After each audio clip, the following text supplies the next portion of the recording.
The situation remains precariously on the edge. In Bangladesh, Sheikh Hasina was ousted as the Prime Minister of Bangladesh earlier today.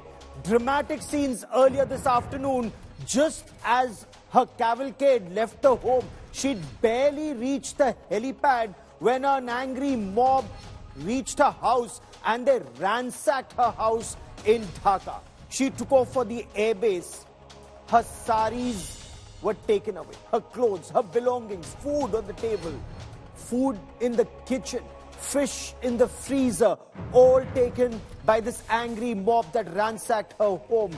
But it's not just her home. Her country was taken away by the mob. Now, Sheikh Hasina currently is at the Indian Air Force guest house at the Hindon Air Base on the outskirts of the national capital, New Delhi. She flew on board a Bangladesh Air Force C-130J Hercules aircraft that brought her to safety. National Security Advisor Ajit Doval travelled from Delhi to Ghaziabad. He met her. The big question remains, what next for Sheikh Hasina? What next for Bangladesh? And the impact not just on India, but across the region. I'm Gaurav Sawant. We explore.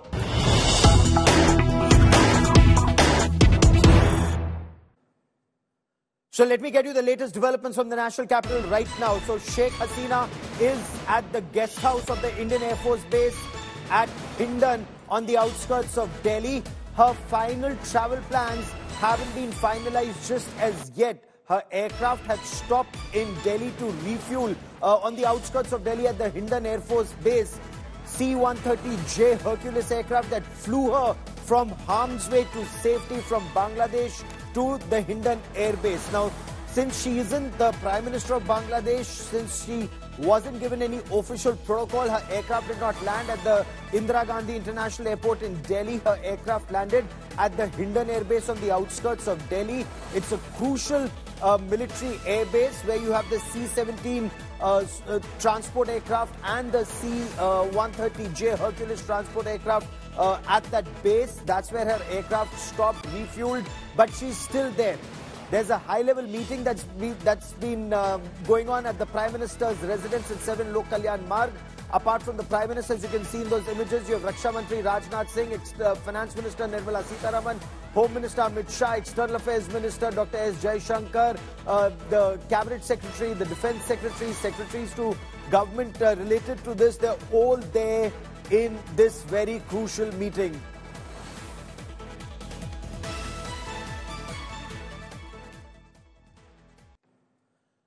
So there were lakhs of protesters on the streets of Bangladesh for the past several days. It started with the quota agitation, but even after the courts there decided on the quota agitation, students remained on the streets, and not just students. When there was firing, by some accounts, more than 300 people have lost their lives in the agitation in Bangladesh. There were others who took to the streets, and then there was a call given, Dhaka Chalo, and from across Bangladesh, lakhs and lakhs marched to the streets of Dhaka. And at one point of time, perhaps even the chief of the army staff or the Bangladesh army realized that they would not be able to save or protect Sheikh Hasina. 300 people had already been killed. Reports from Bangladesh seem to indicate that the army refused to open fire at the protesters after more than 300 had already been killed by security forces. And that's the time that Sheikh Hasina was asked to leave the country, given a sort of safe passage first to the helipad. Just as a helicopter took off, there were thousands and thousands who actually barged into her Gana Bhavan residence, her official residence, and ransacked it. We bring you the day's developments. Bangladesh Prime Minister Sheikh Hasina leaving the capital Dhaka in the face of mass protest, demanding her resignation.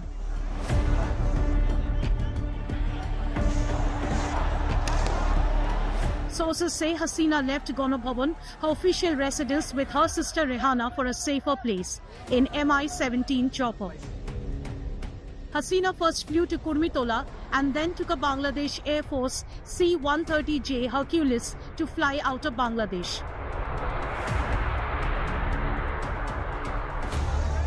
Moments after, celebrations erupted on the streets of Dhaka.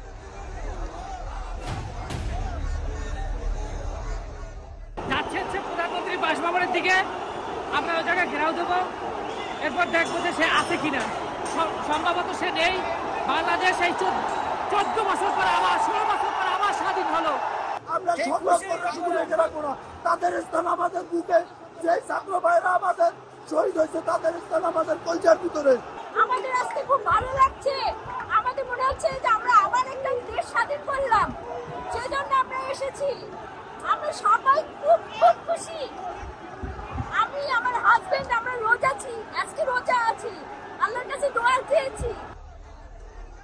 Protesters vandalized the statue of Sheikh Mujibur Rahman, the founder of Bangladesh and Sheikh Hasina's father. A huge crowd even stormed the Prime Minister's residence. They walked through the grounds of Sheikh Hasina's residence, boating through ponds and water bodies, cheered with chairs and other furniture, chilled on the bed, looted memorabilia and utensils, and hugged men in uniform. Next, the protesters lay siege to the Bangladeshi parliament.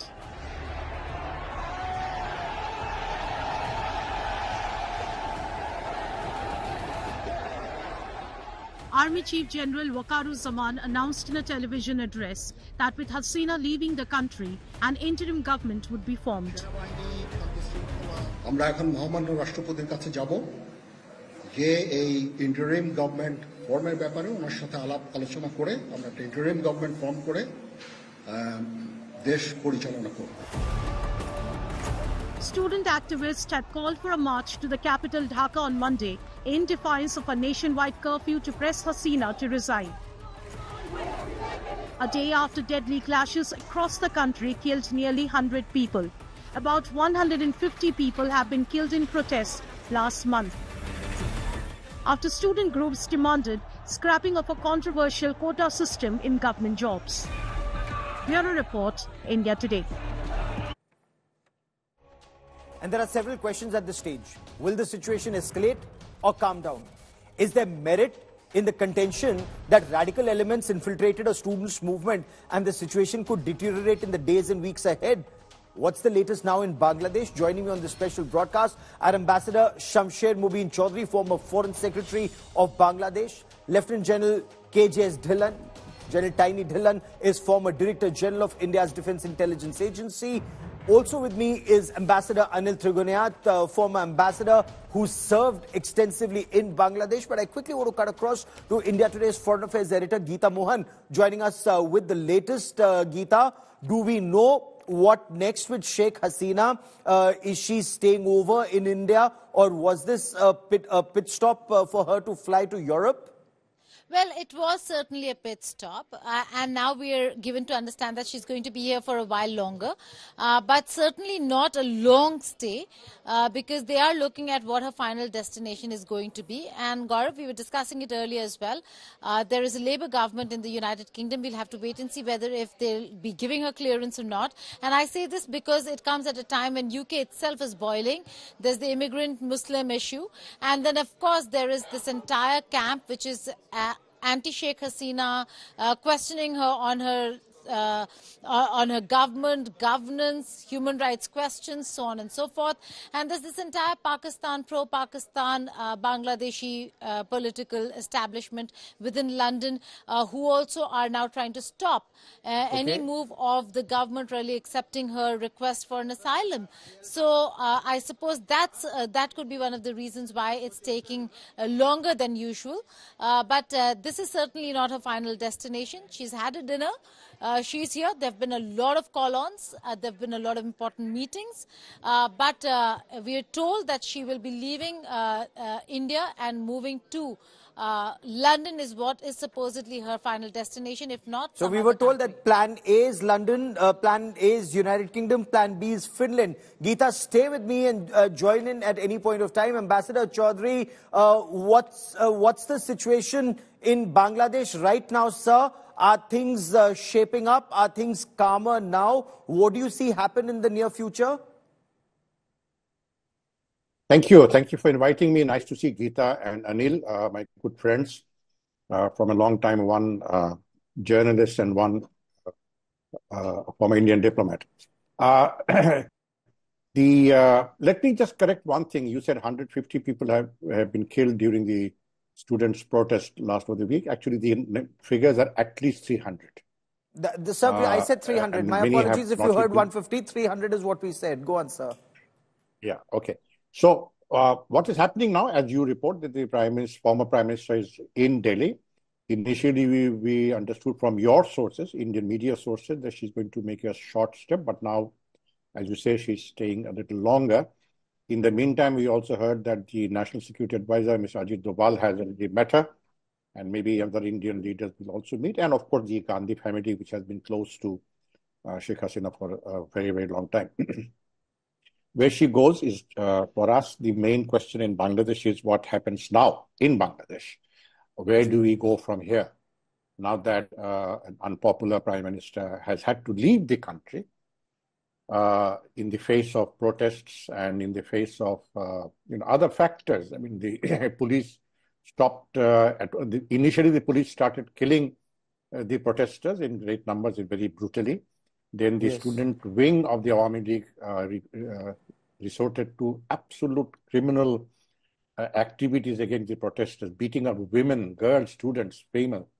They merciless beating of them. So this all then gelled as the government took time for the courts to decide. The government should have moved much earlier. The government took a long time. And I think what was also very, what sparked a lot of anger among the new generation who are youths, 54 years, they're not even born in Bangladesh, was born in 1971, to call them Razakars or to kind of identify them as children of Razakars. Razakar is a very bad tag that Geeta and Anil would, of course, know. That erupted into a much bigger thing. And then the pent-up anger over the last 10 years of total decay of democracy in Bangladesh, no accountability, unbridled corruption, cronyism, inflation, price rise, the gap between the rich and the poor, and certain things, of course, which over the government had no control, like the Russia's war in Ukraine, which affected our energy supply chain. How much of this is organic and how much of this was orchestrated with outside forces at play is an issue that is being talked about extensively, and I'll come to you for that, Ambassador. But Janil Dhillon, what does this mean for India, not just at our borders, but for India-Bangladesh relationship in the long run? Thank you, Gaurav. And we have been observing or getting media reports about what's happening in Bangladesh. First, I'll talk about the strategic aspects, and later on we can take it further. See, in our neighborhood, we all got independence together, more or less the same time, starting with Afghanistan, Pakistan, Maldives, Sri Lanka, Bangladesh, Myanmar. India has been the pillar of stability over the last 77 years. Whereas every other country in the neighborhood had their brushes with the dictatorship or the democracies or the sham democracies. And that is why we can pat ourselves in spite of our internal fault lines. That is one. Now coming to the strategic implications of what happened today. See, India neighborhood, starting with Afghanistan again, Pakistan, Maldives, Sri Lanka, Myanmar, they all have Chinese influence in a big way. And we can also talk about Nepal for some time. Now, if India is all around surrounded by the countries which are under the influence of China, Bangladesh under Sheikh Hasina was one country which was pro-India and had a democratically elected Prime Minister and democratic government. Now, with the ouster of Ms. Sheikh Hasina, this country also is going to go under the influence of Jamaat-e-Islami, ISI, Pakistan, and in turn, China. So that's not a good sign from the military strategic point of view. We have no immediate military implications, so to say, but the implications are there may be Awami League supporters who will be pressurized in the new regime, and they might cross over towards Indian side as what happened in 1971.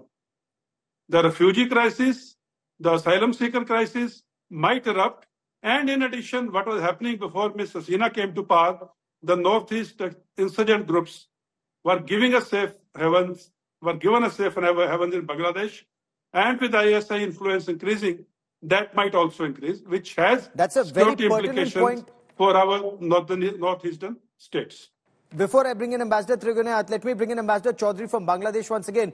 Ambassador, is that an apprehension that Jamaat-e-Islami or radical elements may have ridden piggyback on a student's agitation and popular anger against Sheikh Hasina, and in the days, weeks and months ahead, the situation could take a turn for a worse and Chinese influence could increase in your part of the country, sir? Well, this is all a matter of speculation, and speculations have a 50-50 chance of going wrong or going right. Now, the fact is that what General Dillon said, that Sheikh Hasina was a democratically elected prime minister. This is where I find serious exception to. The last 3 elections were seriously rigged. There was no election. There is no opposition in the parliament. No dissent is allowed, plain and simple. She did away with the caretaker government of system, which was a very trusted form of elections in Bangladesh, unique to Bangladesh because we needed it. Unlike India, where your election process enjoys public trust, our don't at the moment. And Sheikh Hasina created that situation. And as a result, we had a total decay of democracy in Bangladesh. So she is not elected. I mean, it was a stolen election for the last 3 elections. Number one. Number two, that the sense of being dismissive to anything, any genuine, crisis or anything, when the students first wanted reform of the quota system. Now you can see footage of how the police beating up people. Yes. This has led to this. Now, as far as history of Bangladesh-India relationship goes, and I am a former military man myself. I have served in the army for 8 years and then served as a diplomat for 32 years. I am a freedom fighter. I fought in the War of Liberation. I know the ethos that drives our people. We are a fundamentally non-communal, non-fundamental society. This is very deep-rooted in our society. Jamaat-e-Islami never won more than 3% of votes in Bangladesh. No, but we have seen temples being targeted. We've seen Hindus being killed in Bangladesh. If you had allowed democratic process to continue uninterrupted, then you would see a much, not only a developed Bangladesh, but a developed democratic Bangladesh. So what we had is a developed Bangladesh, but developed undemocratic Bangladesh. And this is where but is there an apprehension? Let me bring in Ambassador Trigonath on the point. Is there an apprehension that Jamaat and fundamentalists and radical elements could now ride piggyback on popular unrest and student movement? And could that spell trouble for India? Well, firstly, it is so good to hear from Ambassador Chaudhry and General Dillon. Fact is that he knows Bangladesh much better, although I have served in Bangladesh and I have seen at the time when we had a government which was inimical to India's interest, General Shah's time. And so there are these governments come and go. There were earlier also the Jamaat-e-Islami has been operating there. Pakistani ISI, their influence has been there. China's influence has increased. And even during Sheikh Hasina's time, she has been balancing the interest, trying to take projects and money from both sides and doing it. So there's nothing wrong. I mean, this is the model that we'll have to deal with in our neighborhood. This is going to be there. So I don't see and I'm not really particularly bothered about the China-Pak nexus going there. But my worry right now is that what happens next with the democracy versus military. That is the thing that the country today is facing. And I think that is going to be a decisive factor. If the army wishes to continue beyond a point for whatever reason, because of law and order, because of other issues, then we are in for a very different kind of a development in the country. Mostly Bangladeshis will not approve of it. And so therefore, you are looking at a longish, difficult period. On the other hand, if somehow the situation now settles down because people's main demand was removal and resignation of Sheikh Hasina, which has happened, I think it should calm down the frayed nerves for some time. And there are all these factors that my other co-panelists have mentioned very much prevailed during this, the way the protests were handled, the way the elections happened, the way the opposition has been working, the way the foreign countries have operated. The United States, for one, has been there, which is there. China has been there. Pakistan is there. So there have been interventions by foreign countries as well. But one thing I would like to tell you is that irrespective of the fact whatever happens, the relations with India will continue to be, there will be a slight blips here and there. Overall, the people of Bangladesh understand. We have a cultural connect with Bangladesh, which no other country has. So I think Fair that enough. this is something Ambassador that is Ambassador Chaudhary, two aspects that were raised by your friends in India, General Dhillon and Ambassador Anil Trigunath, were one, foreign influence, the games played by the United States, the games played by China. Many commentators are also talking about the role of social media platforms and technology giants, from TikTok to Snapchat to other social media platforms. Would you like to weigh in on this outside interference?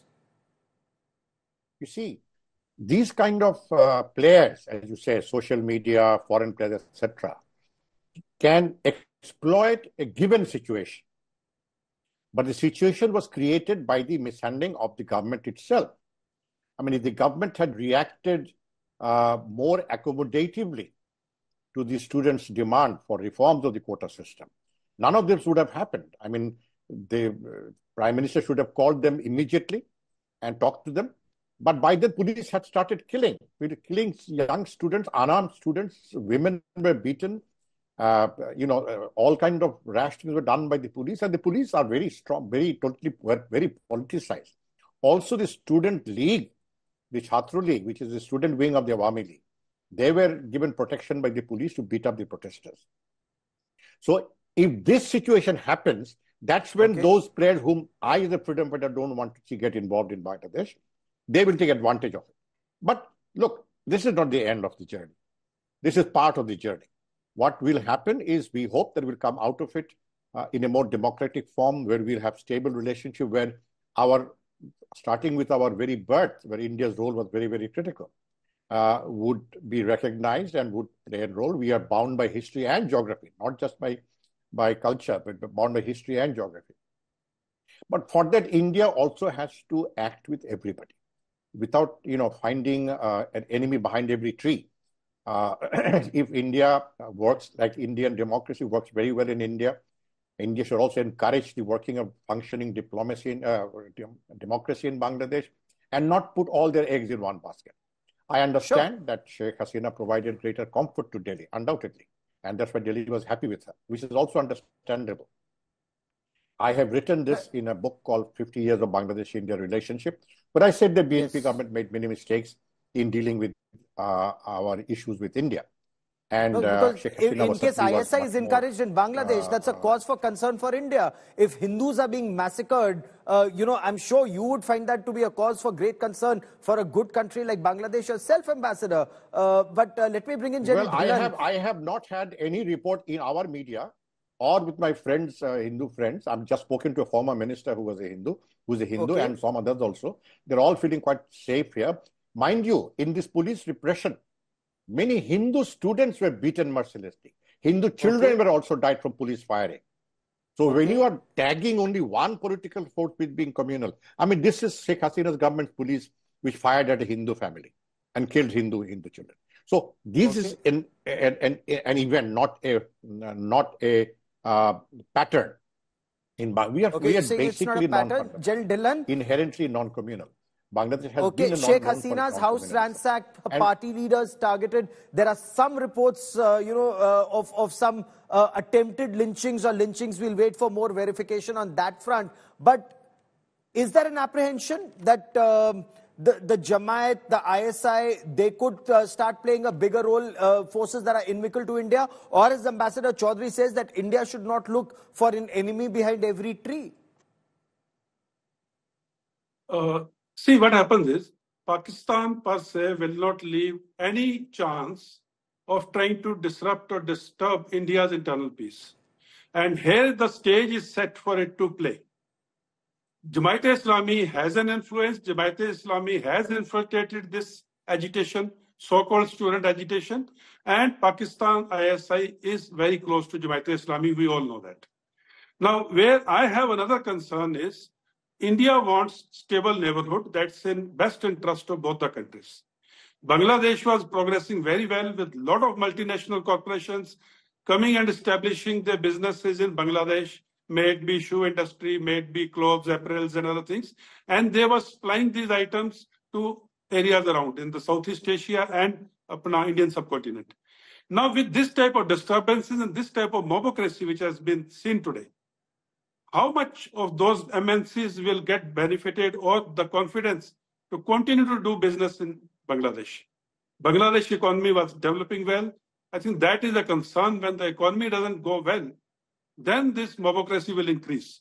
Then this instability will increase. And we all know it. When there is an unstable playing ground, the worst players come and play in those areas. And the worst players in the subcontinent are Jamaat-e-Islami, ISI, Pakistan. Period. Okay. Ambassador Trigonayat, mobocracy on the streets, you have mobs on the streets, and you have the army that's calling for an interim government minus Sheikh Hasina's party. What do you see happen in Bangladesh over the next several days and weeks, sir? Well, I think that the first thing for them is to see to it that the students go back to the university, the people go to their homes, and there is calm on the streets. I think that is the first job of the army, as well as the interim government should be there, so that the normal administration continues in the country. Second is they will have to see that there are free and fair elections that are held within a stipulated time frame. And thirdly, we hope that the army generals don't have ambitions beyond this, and they would like to return the power back to the people. Because if that does not happen, seeing Bangladesh's history and the people's character, they are not going to tolerate it. And so that's why there is going to be a certain element of instability. We don't want that. We want a strong Bangladesh. We want a stable Bangladesh and all of our neighborhood for that matter, including Pakistan. But at the moment, it is difficult to say which way things will move, because as of now, as of this minute, we don't say things are moving down. Of course, the major demand for the people has been met with the removal of Sheikh Hasina. So we reported the Arab Spring. Are we seeing a Bangla Spring right now? And will it lead to stability or more chaos? We'll be tracking that story very, very closely. Ambassador Chaudhary, Ambassador Trigonayat and General Dhillon, as always, many thanks for joining me. The situation does remain on the edge in Bangladesh. Will it now stabilize or take a turn for the worse? We'll be reporting that story.